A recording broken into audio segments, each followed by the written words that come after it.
बच्चे को भूख लगता है तो बच्चे रोने लगते हैं। ठीक उसी तरह से सीमांचल के लिए सरकार अपने कानों में रुई डालकर आंखों में पट्टी बांध करके केंद्र में बैठे हुए हैं, चाहे वो राज्य सरकार हो या केंद्र सरकार हो। उसके आंखों का पट्टी तभी खुलेगा, उसके कानों का रुई तभी हटेगा जब उनके सामने में कोई गूंजेगा, कोई पुकारेगा कि मेरे सीमांचल को देखो, मेरे सीमांचल के साथ इंसाफ करो, मेरे सीमांचल को हक दो। तभी सरकार झुकेंगे। वो तभी हो पाएगा जब आपका नेता अख्तरुल ईमान साहब यहाँ से सांसद बनकर लोकसभा पहुंचेंगे। उससे पहले कोई नेता नहीं कर पाएगा। जो कहते थे कि एमआईएम बीजेपी का भी टीम है, आज पूछिए, अगर वो आपके गली मोहल्ले में आए तो उसको पूछिए कि साहब आप तो खूब चिल्ला के बोल रहे थे कि एमआईएम बीजेपी का भी टीम है।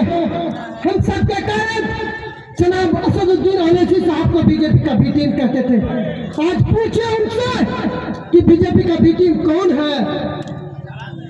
बीजेपी को बिहार में लाने वाला कौन है, सीमांचल में लाने वाला कौन है? यही का कुछ गद्दार नेता है जो सिर्फ और सिर्फ अपने रोजी रोटी के लिए कर रहे हैं। उसको आपसे प्यार नहीं है, उसको आपके वोट से प्यार है। वो आपको झांसा में रखते हैं कि वो बीजेपी का भी टीम है, वो फना है, वो सिर्फ और सिर्फ आपसे वोट लेने के लिए कर रहे हैं।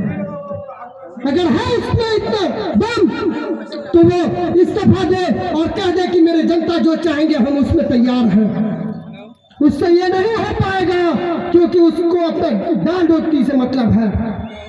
आपको बहका रहे हैं कि वो बीजेपी का भी टीम है, खुद से बीजेपी का भी टीम है, खुद बीजेपी का मंच में खड़े होकर के भाषण देते हैं और दूसरों को बीजेपी का भी टीम कहते हैं।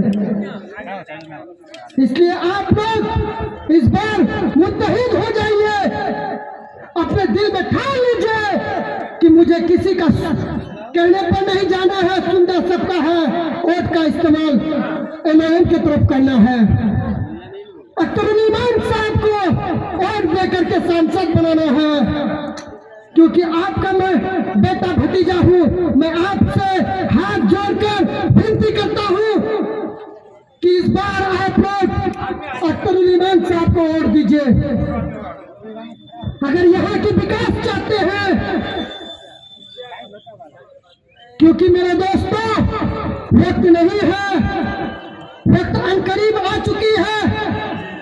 अब हमें आनंद फानंद की बातें नहीं करनी है, हमें अपने हालात पर बात करनी है, हमें अपने हालात पर नजर डालनी है कि आज हमारे सीमांचल का क्या हाल है, सीमांचल कैसे विकसित होंगे, सीमांचल कैसे डेवलप करेंगे, सीमांचल के बच्चे कैसे आईएएस आईपीएस बनेंगे। उस चीज पर बात करनी है, उस चीज पर नजर टिकानी है, क्योंकि आपके पास जितने भी नेता